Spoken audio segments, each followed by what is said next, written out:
Good morning, ladies and gentlemen. Welcome to today's webinar on climate risks and opportunities, enhancing transparency with the TCFD. This webinar is part of the EPRA annual conference program for 2020. And my name is Hassan Sabir, and I'm the Finance and ESG Director at EPRA.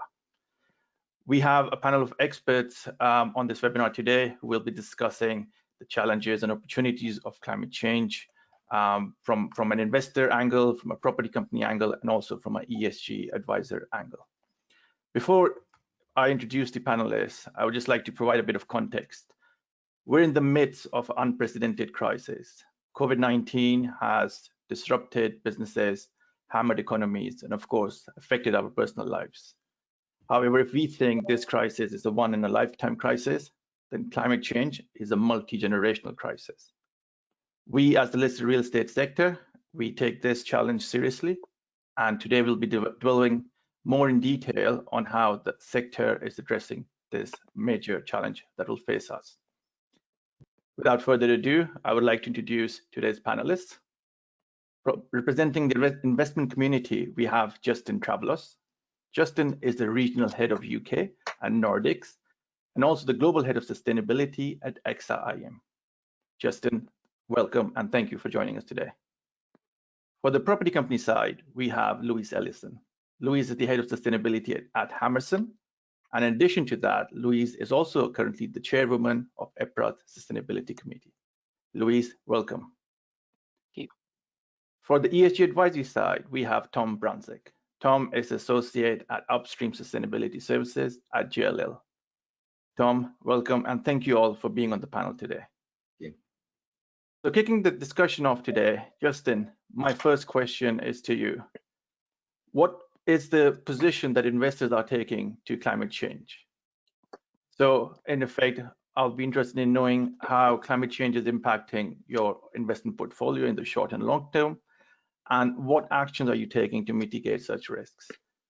Any examples you can share with us would be also very welcome. Over to you, Justin. Thanks very much, Hassan, and thanks very much for the opportunity to join the panel today. Very much a topic that is front of mind for a lot of investors now, with an increasing level of urgency and expectation, driven both by the investment community, but also by really growing regulations. I think from an investment perspective, and certainly from our perspective, taking an integrated approach to climate risk, and focusing in on what we can do materially in the short, medium, and long terms is increasingly critical. You know, in the direct investment space, the short term is really about understanding exposure and the opportunity for mitigation. But in the medium to longer term, it's aspects around adaptation of assets, impacts on transactions, and the capex that we apply through the assets, which really involves understanding both the physical and the transitional risks associated with climate change. Addressing the implications of regulatory changes that are approaching, as well as understanding the implications for assets. So it's a multivariable space. Now, specifically in the listed space, we often incorporate a number of elements in our decision making, such as true cost scoring or company warming potential, to get a sense of the relative exposure of those companies. But this is evolving so quickly. You know, a lot of it's around engagement and about understanding how companies approach climate change, whether or not they're prepared to address this, and what's their exposure. You know, I could probably share a couple of examples from some of our direct investments where the assessment of physical risk and how that influences decision making. So in conjunction with our parent company, AXA Group, we've mapped just under 99% of our direct real estate investments with our natural catastrophes team. And that's given us visibility of the current level of exposure across our portfolio to a number of natural hazards: flood, windstorm, drought, heat, earthquake. And doing that first pass mapping has been really useful to identify those assets and geographies that are at higher risk currently, with the very clear expectation that that will change over time and increase. Once we understand those risks, we have the ability to dive deeper into the assets and sectors to really start investigating under different scenarios how those risks might change. For that, we work with AXA Climate, we work with a number of other companies to get a sense of, depending on what transition pathway we approach, what are the likely implications for those assets. Importantly then, how do we translate that into making investment decisions? I'll probably say at this point in time, a lot of the global climate work still feels quite embryonic. There's been a huge amount of progress in the past few years, but very, very much still, we're still growing in knowledge and understanding and increasing the number of data points that we receive to be able to make better decisions. So if I use an example that's perhaps a little better known, and that's earthquakes. So within areas where there is high earthquake activity as a natural catastrophe, we've got quite a good understanding and historical understanding about the likelihood of value impact on assets. What that's translated to over a number of years is that clear investment rules now apply, where if the likelihood of loss is greater than a certain proportion of the value of investment, there's a hold on that investment. And what we're seeing, I think, is as we develop our understanding of climate risks, is the beginnings of some of those rules around investment, around how do we balance risk and reward. Very interestingly, though, we're now in a time frame where by 2030, we're both within a 10-year investment horizon for a number of investment profiles, but we're also on the last 10-year stretch of the first stage of alignment with Paris Agreement targets, and beginning to bring those together in a way that is comprehensive and consistent for us to be able to articulate both to our investee companies and to our clients and investors how our approach to climate is consistent and focused on value.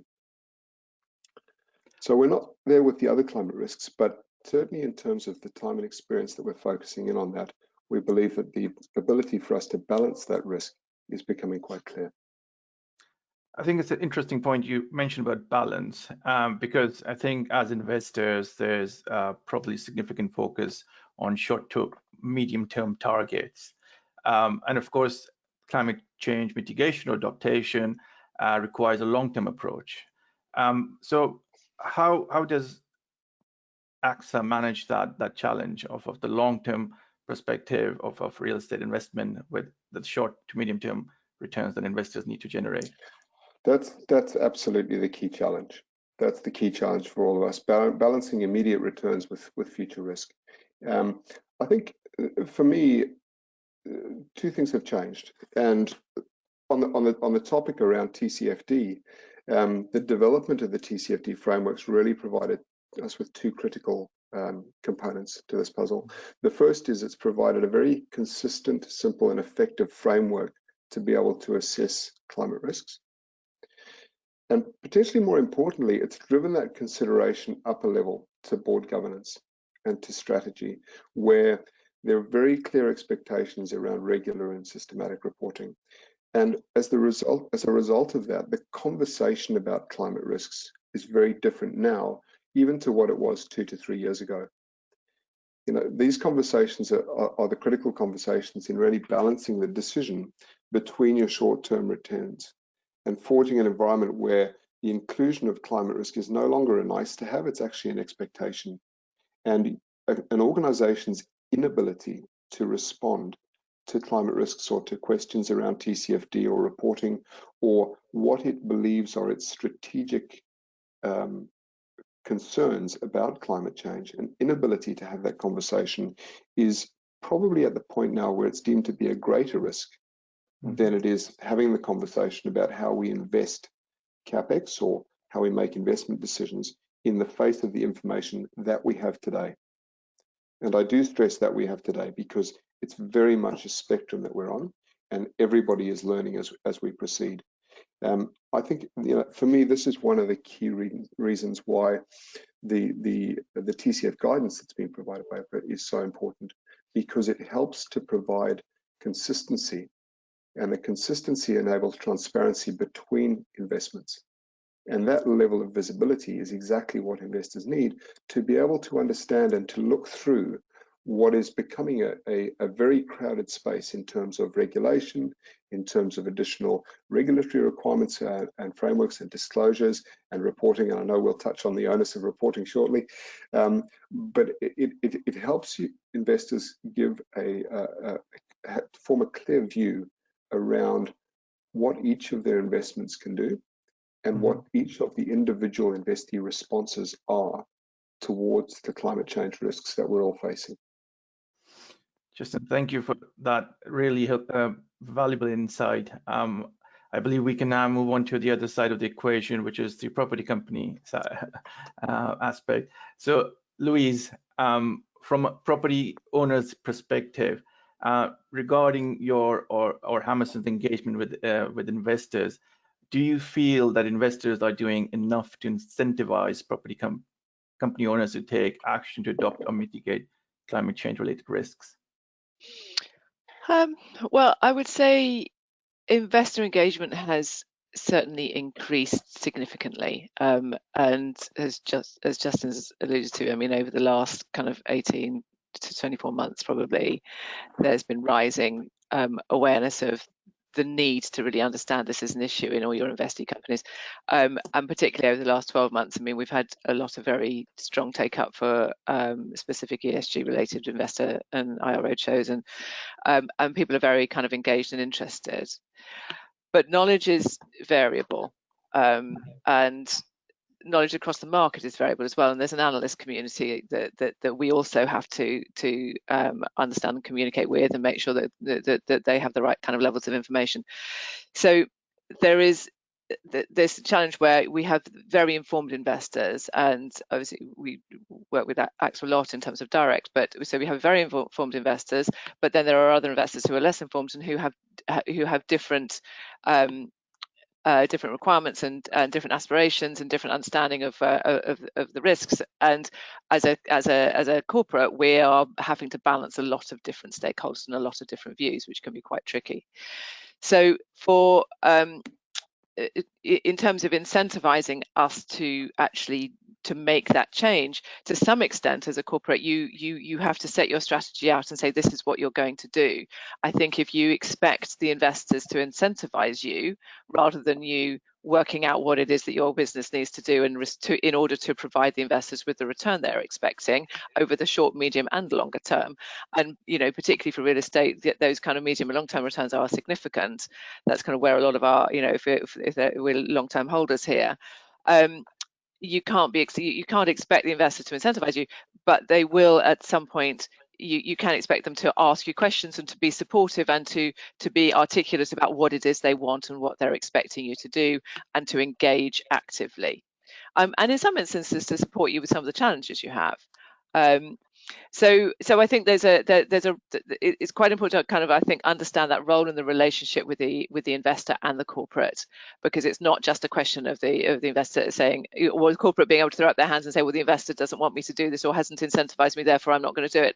You wouldn't do that with anything else. So why would you do that with something as significant and dramatic as climate change? The stakes are kind of really very high. The challenge can be those timescales.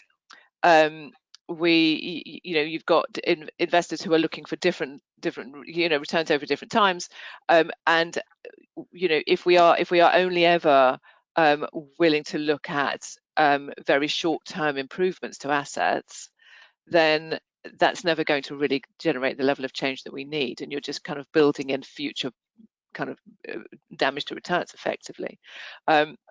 You need to be able to, as a business, you need to be able to take that kind of medium to long-term view, but you need to plan accordingly, and you need to be able to kind of give the investors the confidence that you are taking the right approach to those assets, and it's appropriate for those assets.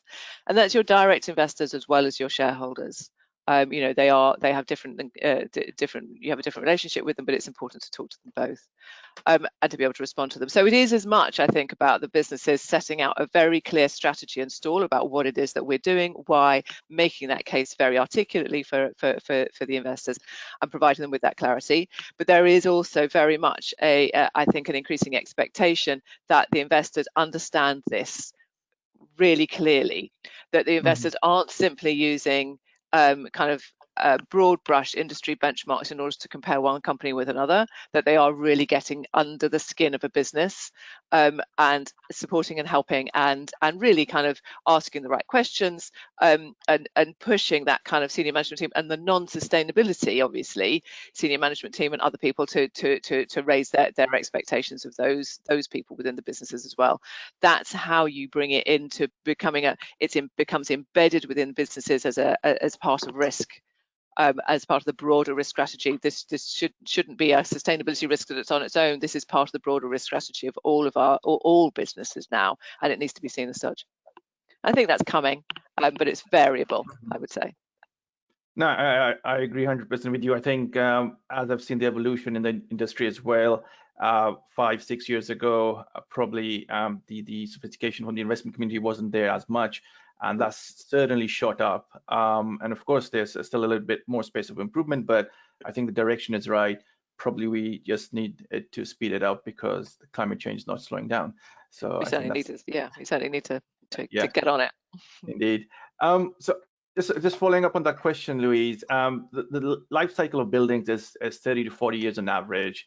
And obviously property owners are requested to have a long-term approach to plan, maintain, and adopt to buildings to climate-related risk.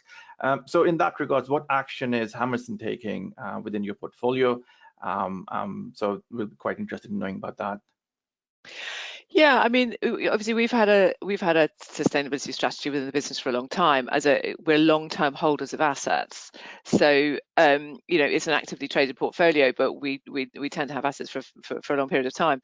So we are able to kind of to take very practical action with those assets. So obviously we have, you know, 5 and 10-year business plans for each of those assets. Over the last year, we have carried out physical climate risk assessments for the portfolio as a whole. Mm-hmm. So we can see where the potential risks are with those assets, and that just enables you, it's just good business practice, that just enables you to start looking at, okay, what are we going to need to do to those assets in the next 5 to 10 years in order to make sure that they can still operate in terms of, you know, under the kind of much higher levels of summer peak temperatures that we're expecting, higher levels of extreme rainfall, those kinds of practical things that we're all dealing with, and just making sure that we are in a position to be able to manage those before they affect the assets badly. So that's just good business management. So we're planning all of those things and thinking about, what does that mean? Does that mean that air conditioning systems need to be upgraded earlier than they otherwise would be? Does that just need to mean that you need to put more efficient systems in, or bigger, more powerful systems in, or, you know, there's all sorts of things that are just practical that we're thinking about doing with those assets. And then we can, you know, we have to have those, we're having those conversations all the time with our JV partners on assets, so talking through so that they understand what it is that we're doing, and they're kind of with us on that journey and are able to support that process and make sure that the finances are being planned accordingly. Because it's just at that level, it's just a business management item. You wouldn't not manage this kind of risk in an efficient and effective way if you are not getting to the bottom, if you're not understanding what those physical risk implications are for your assets, then you're behind the curve and you need to be on it. And I think certainly the bigger businesses certainly are very aware of that. In terms of the transition risk and the other areas of risk in terms of climate change for the wider business, that's more complicated. Next year we'll do climate scenario work, but then you're starting to look at, what does it mean for our business if various different scenarios play out? And that's not just whether or not the assets are going to be weatherproof. That's who are the businesses, who are our customers, how are they going to be affected, how are our investors going to be affected, all sorts of things. How are the wider stakeholders going to be invested? That's complex work, and we'll start doing that work next year in order to really understand that better. So there's a number of kind of practical things. We then, you know, we incorporate things like shadow carbon pricing with the development teams are using that at the moment. That just helps to understand the implications of different decisions that they're making on things like specifications, so that we can understand the embodied carbon implications of different things. And that's just helps to articulate more clearly what the implications in terms of carbon are for as you make different decisions. And we're operating in Ireland. Ireland is looking at implementing. I think they're expecting to be at something like £80 a tonne for carbon by 2030. So we have long development programs. So those are very real implications for us to deal with. So because we've done so much work, we are able to already start looking at, well, how do we actually get to a net zero carbon position in some? What does that look like for those assets? So there's lots of things. We're using the CREM toolkit to start looking at actually, so what does the zero carbon transition look like for our assets? We've got lots of data. So there's a number of things that we're doing. I think one thing that you touched upon, and I think is quite interesting, is the scenario assessments that you'll be approaching next year. But I think it would be helpful for the audience to perhaps listen to some best examples in the industry on scenario assessment and planning, for example. So Tom, perhaps that's something that maybe you can help us understand and probably mention some examples across the sector. Yeah, sure. So good morning, everybody. So we supported EPRA in producing Enhancing Transparency with the TCFD, which looks at how the TCFD requirements are being adopted by the publicly listed real estate sector across Europe. And there's a number of examples of best practice in there. I think probably the key thing to remember when we look at best practice, this is very much an evolving framework, an evolving field. The TCFD were only launched about 4 years ago. Since then, the uptake has been quite exponential, and it's been unlike other reporting frameworks which have been released in our experience. In terms of scenario analysis, I think the Lendlease do a very good job and very interesting piece of work in their sustainability performance and data report, where they essentially look at 2 different scenarios, a 2-degree scenario and then a 4-degree scenario. And then within those different scenarios, they look at both what the transitional risks are to them, the physical risks, but then also identifying the opportunities within those criteria. And interestingly, they sort of acknowledge that this is a work in process, and they're identifying how they will need to respond to each different scenario. Another good example is SEGRO, who do quite a good job of mapping their different assets geographically and identifying what those risks are in relation to the different climatic zones they operate in across Europe. So these are 2 sort of interesting examples which I think sort of show a good degree of maturity in thinking about climate risks, different scenarios, and actually what that looks like on the ground in terms of the impact on different portfolios and assets. Great, thank you for sharing those examples. And I think when you started out, you mentioned about the TCFD guidance, and I think that's one of the main discussion points we have for today as well. So, of course, one of the elements related to assessment of climate risk and opportunities is reporting. I'm a firm believer of, if you want to change something, you need to measure it. So in that regards, can you tell me more about the TCFD initiative and how your experience has been in supporting the listed real estate sector in addressing the TCFD recommendations, which, as you mentioned, have really gained a lot of traction in the market since the introduction? Yeah, sure, absolutely. So fundamentally, the TCFD initiative is there to promote sort of transparency for investors and create disclosures on climate risks that are comparable and consistent for easy comparison between sectors and within sectors.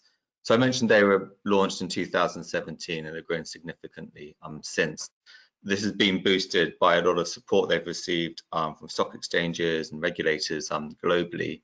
Within the UK, for example, the Financial Conduct Authority is consulting on a proposal that UK listed companies will have to make climate-related disclosures consistent with TCFD or explain why they have not done so. And in the EU, the Commission has integrated the TCFD recommendations into its guidelines on reporting climate-related information. And there are also calls for it to embed the recommendations into its non-financial reporting directive to harmonise the reporting of climate risks in non-financial reporting. So there's a great deal of momentum behind them. And as I said, that's more so than we've seen of other reporting frameworks previously. So essentially, the TCFD framework is structured around 4 different pillars, and each pillar contains a number of recommendations. So the pillars are broken down into governance. So this is really looking at what organizations are doing around the governance of climate-related risks and opportunities. Strategy, so how potential impacts of climate-related risks influence the organization's business strategy and planning. Risk management, so how climate-related risks are integrated into risk management framework, and how those are identified, and the response of the company to those.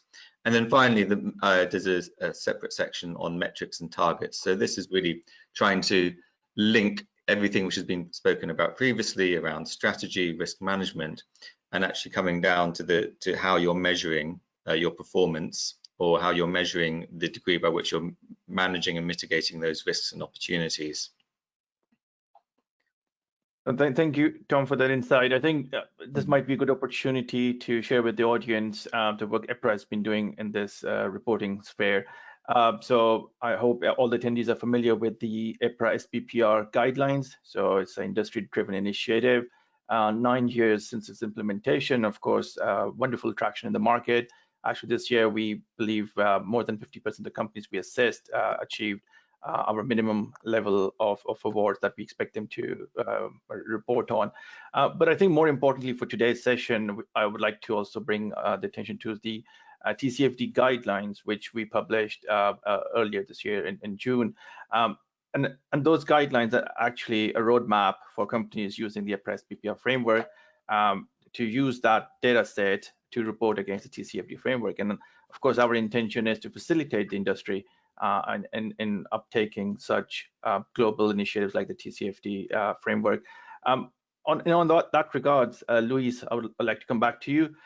In your capacity as the EPRA Sustainability Committee Chair, you were part of this discussion. Of course, thank you for your leadership on that as well. And we were able to, of course, deliver this guidance to the market.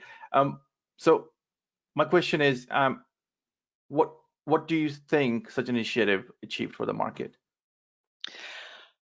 Oh, I mean, it's so important to have these kind of things, and I'm glad you mentioned the SBPRs, because yes, there is wide to take up of them, but I think we need to remember how important they are and the standardization of reporting. You know, I spend a lot of time reporting the listed sector does, and having having a variety of tools that kind of help you navigate the landscape is important. ESG is a complex area. It's developing fast. As Tom has said, the Tcfd framework came out in 2017.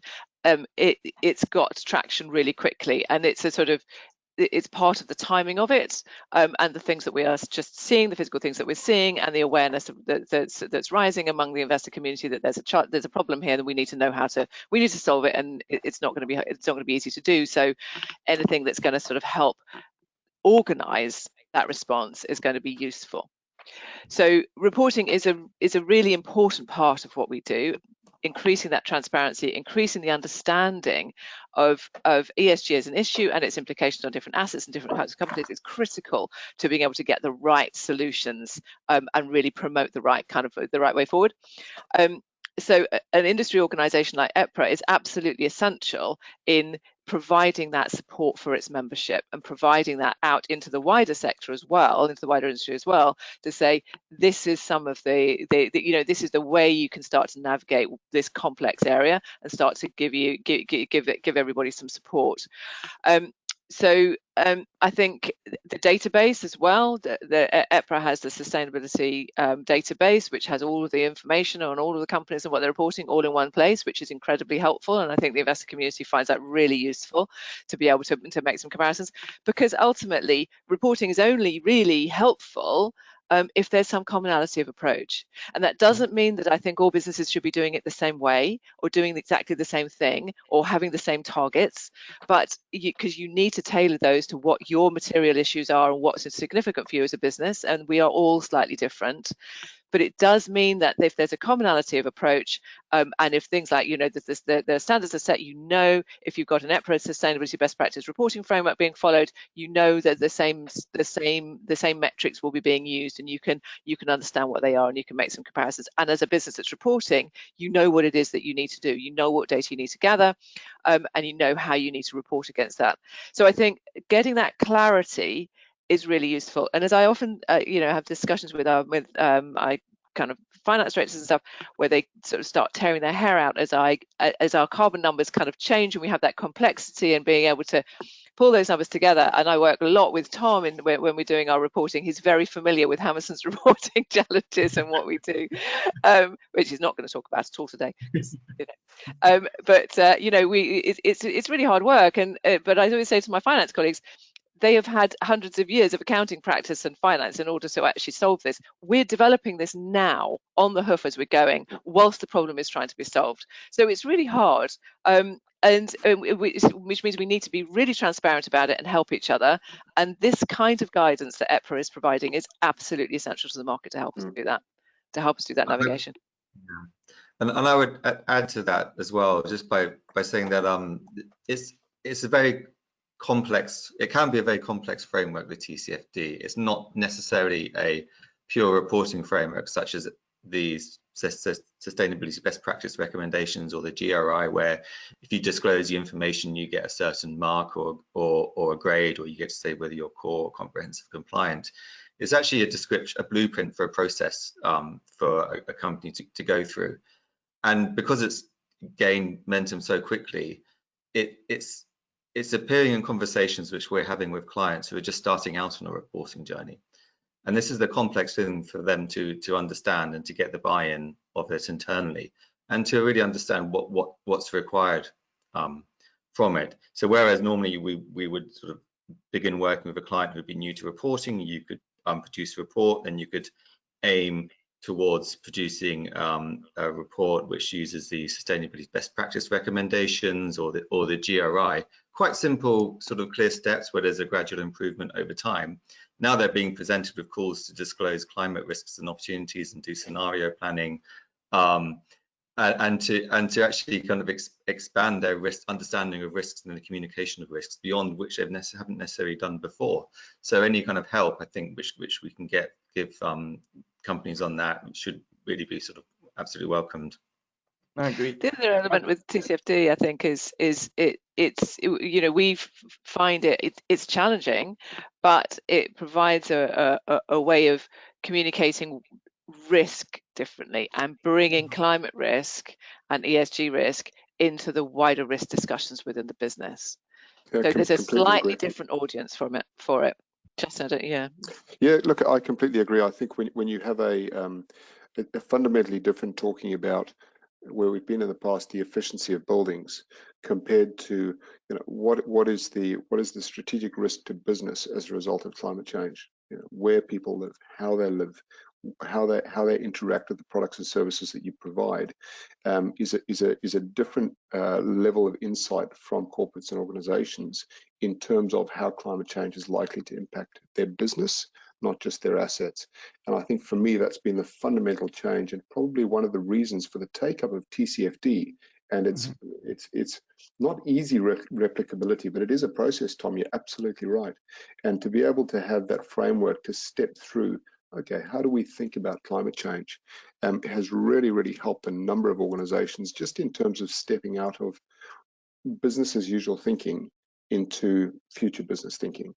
And the reality is that when they start to consider those, the urgency of the climate debate becomes apparent very, very rapidly, because there aren't a lot of answers. There are many, many questions. And Louise, I think to your point, we are trying to solve this in real time. So I think that the framework for us certainly has been very useful in terms of changing the conversation from one which is about the sustainability team and risk to a business continuity risk and strategy discussion. Because equally, when you look into the implications of climate change for real estate businesses, for the opportunities around infrastructure and new asset classes, there is a wealth of opportunity there as well. And I think when you start to have those sorts of conversations as businesses and organizations, it completely changes the tone. And it becomes a positive challenge as opposed to a negative compliance challenge. And I think for me that this has been what's really changed the tide. I agree 100% with you, Justin. I think that's the evolution I've also seen in the industry. I think ESG was just considered something on the fringe, but I feel that an initiative like the Tcfd framework has brought it home. And as you mentioned, it's a business risk. It impacts the bottom line. And I think that's where it's really got the focus of, for example, Louise, your finance colleagues, because that's what they would have to work with. And I think that's one thing that I've also seen in the market is there's a convergence happening between ESG and the finance side. So it is part of the same equation, and so much so to say that the ISP, which is the accounting body for the IFRS side, they've been talking about making ESG perhaps something that would be integrated into accounting, basically. So the line between what's ESG and what's finance is blurring, and I think eventually there would be integrated reporting going forward. Yes, we are quite a few years away from that, but I think that's kind of signifies the impact of something like TCFD. It's the business, it impacts the bottom line, and I think that's what's getting a lot of traction and the right attention the subject needs. So yeah, no, definitely I agree with that. I think we've seen this year how sort of dramatically we can be impacted by risks that we know but haven't managed properly. And that's what climate risk is, really. And I think climate risk is probably bigger than COVID. So yeah. So I think just to continue with on that side on the information that investors have access to, and I know there's a lot of information out there for investors. I think it's a certain challenge for investors to finding out what the right KPIs are, and of course depending on their investment strategy and approach.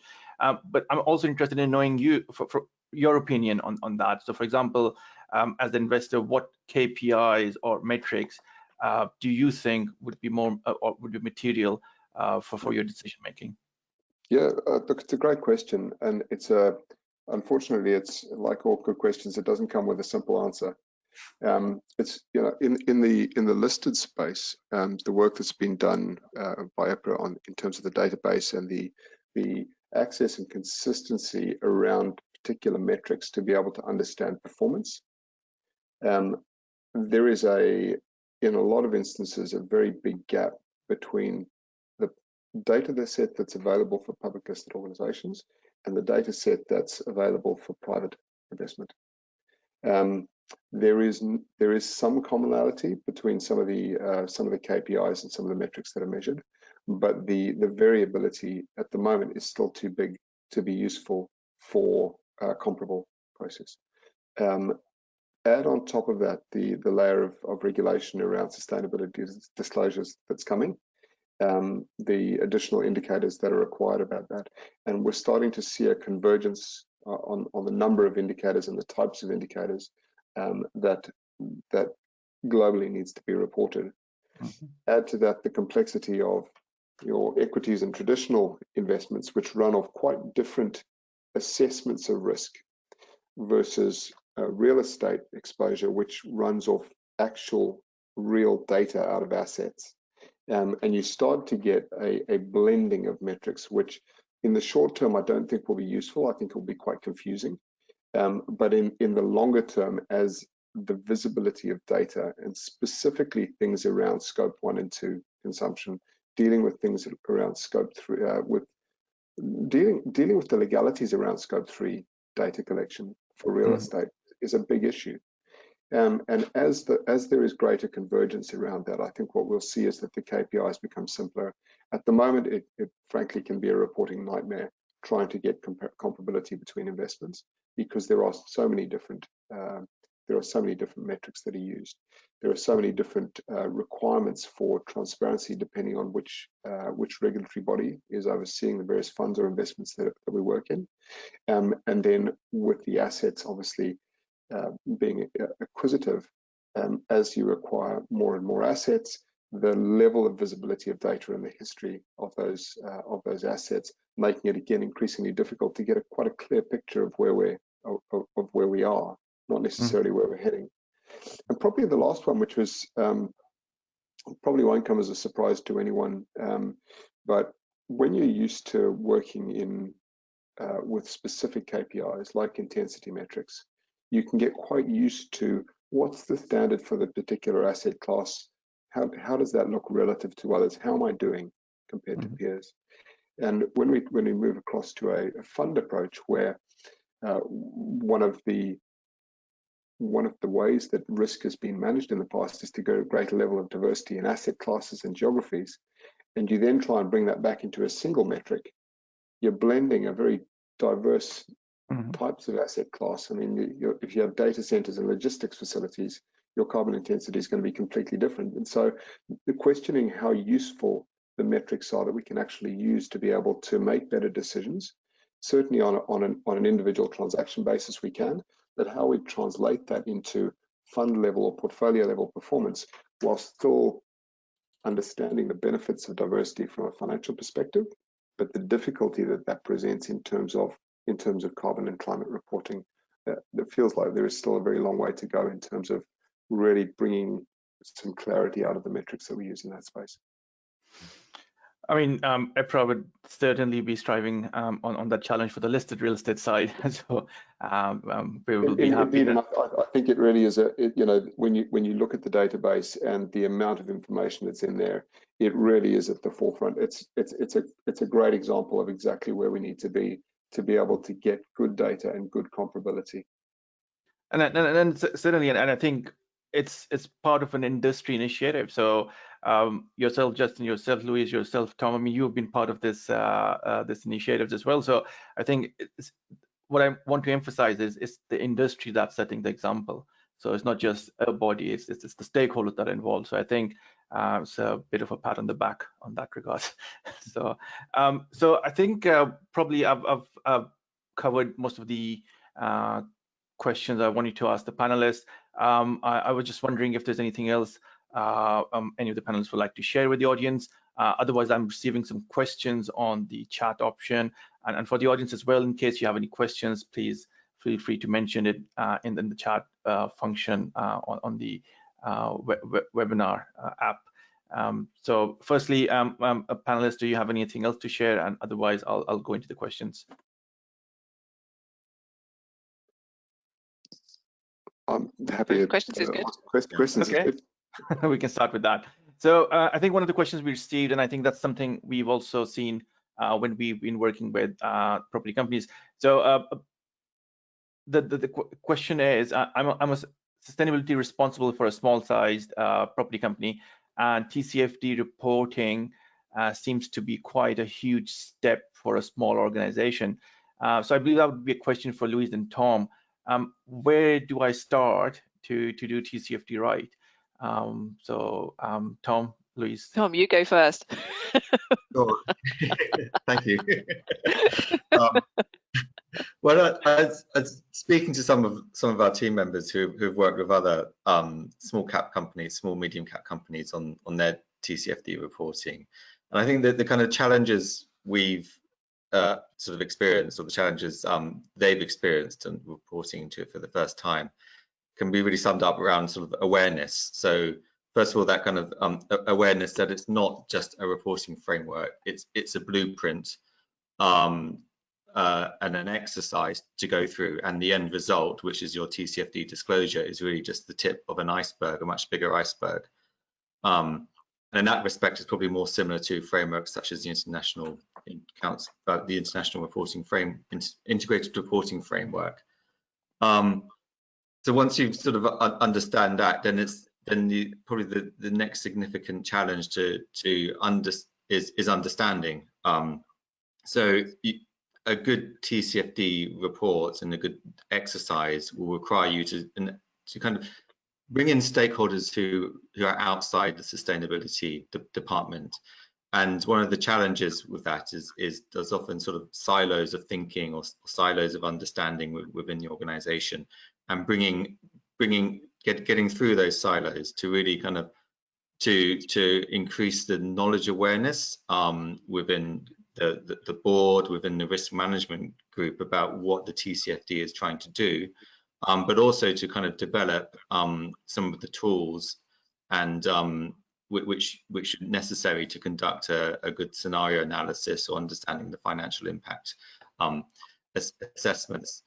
And then sort of finally, once you sort of got through that, it's actually understanding what your appetite is for the reporting. So we found that, well, many clients and more broadly, this is supported by research done by the Climate Disclosure Standards Board, that while many companies are quite keen to talk about governance, keen to talk about strategy, risks, and sort of metrics and targets, there's often sometimes a hesitation about disclosing risks, particularly because now, whereas previously risk would be disclosed on a much shorter term basis, now the TCFD challenges you to identify risk on a much longer term according to different scenarios, so they're not always easily to measure, to understand, and they don't have that kind of clarity which traditional risks are looked at by the risk management framework do. So it's getting sort of beyond that hesitation, and I think that's perfectly understandable. Many companies have spent sort of a number of time talking about robust risk management frameworks and strategies, and now there's a whole new set of risks which are outside that risk management process and outside those mitigation and management measures which have been put in place. So, but I would see a TCFD disclosure as a gradual piece of work, and it's not going to be complete within the first year. And I think it takes time to develop those tools, to develop those techniques, to understand the different scenarios, to communicate the risks, to get that buy-in internally. And I would hope that it's a continual process of improvement over time, which is improved by engagement internally and by engagement externally with your investor audience. Yeah, I think you know, I agree. I mean, it can feel daunting, particularly if you haven't done much in the way of reporting before. But if you essentially, I mean, I found it very useful as a way of just providing a framework for thinking about risk in a slightly different way. And as Justin has talked about before, it's moving away from it just being about the efficiency of buildings, and not to undermine the significance and the importance of the efficiency of buildings. That has to be at the heart of what you do. But it's moving it beyond that to really be enabling you to understand risk and looking at it slightly differently. So I think for a smaller a propco that's perhaps kind of trying to deal with this for the first time, is feeling it slightly daunted by it, I would say don't be.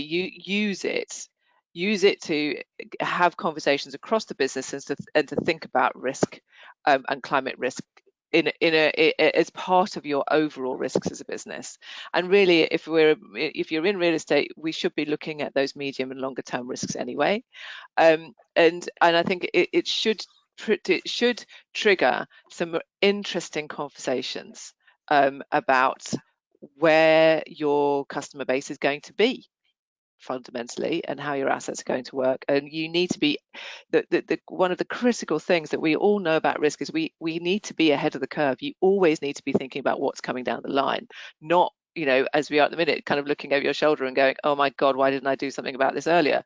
You have to, that's how the businesses that survive and thrive are the ones who are seeing this coming.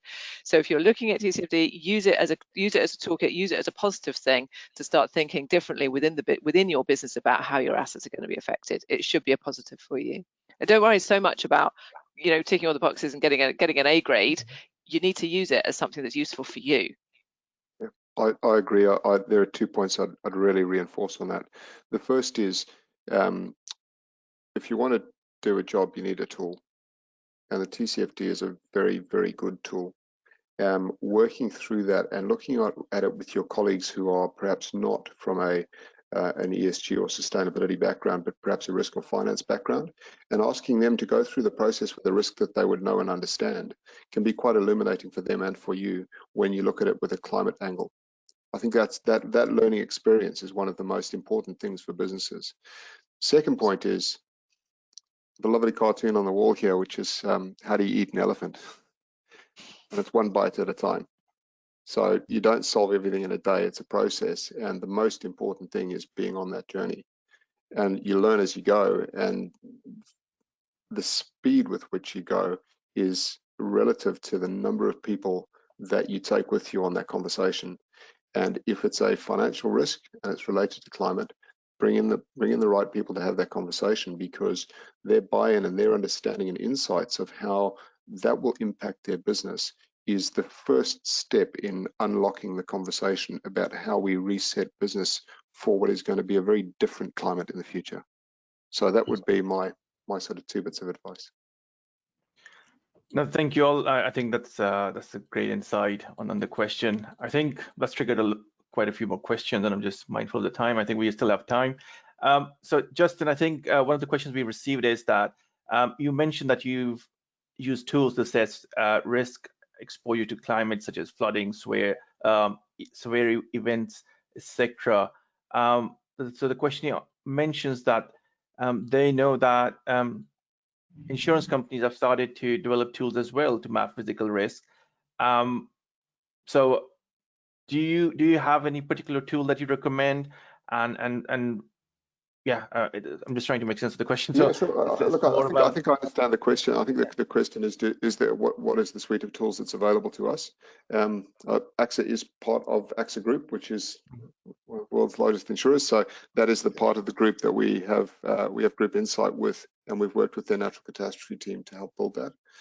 We've also worked separately with some consultancy in Australia to build a resilience and adaptation tool, so that we can understand not just what the risk is, but what we can do about it at a physical level. What we're seeing in the market is there is the development of a number of tools, both by insurers and by others, to be able to begin to assess value at risk, climate value at risk.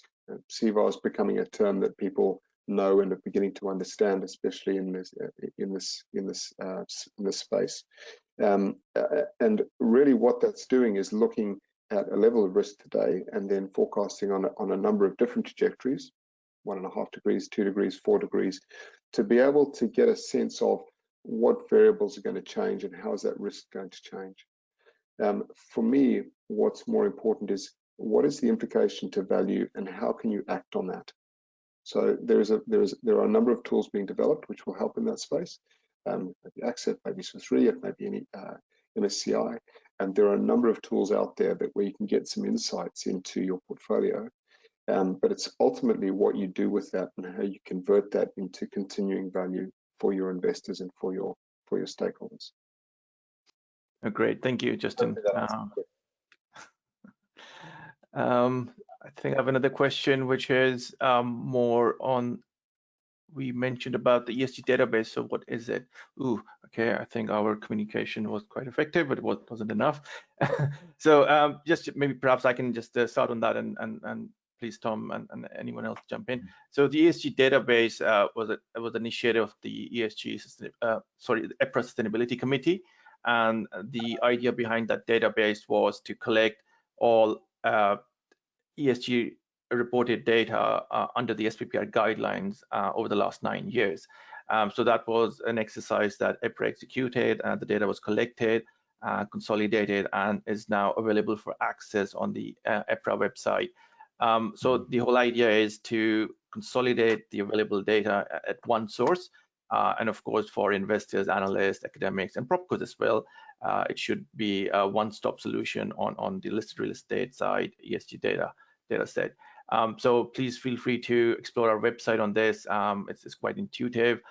If there's any questions, please feel free to get in touch with us, and hopefully that's of value.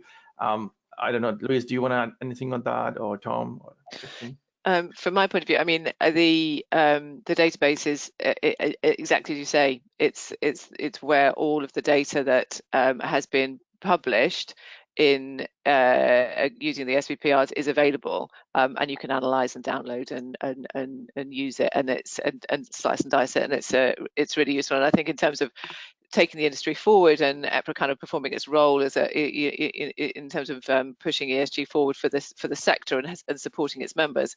It's incredibly helpful. It's really useful and it's an important initiative. So yeah, no, if anybody hasn't, then do go and have a look around within the data set within there. Yeah.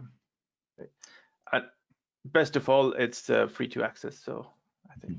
Yep. Yeah. So, yes, free to access. Yeah. Great. So I think we are kind of reaching the end of the webinar. So once again, Tom, Justin, Louise, thank you very much for taking the time to join us for this webinar. For the attendees, I hope you found the insights valuable. This is a challenge of our times, not just our times, but our future generations' time. And of course, we are more looking at it from the listed real estate side. But this is something we would want to address in the short, medium, and long term. In case of any questions, please feel free to reach out. EPRA, it's sustainability@epra.com. Otherwise, I wish you all a very productive and wonderful rest of the day and the EPRA conference as well. So thank you, everyone. Thank you very much. Thank you. Thanks very much. Thank you. Bye. Bye. Bye-bye. Bye-bye.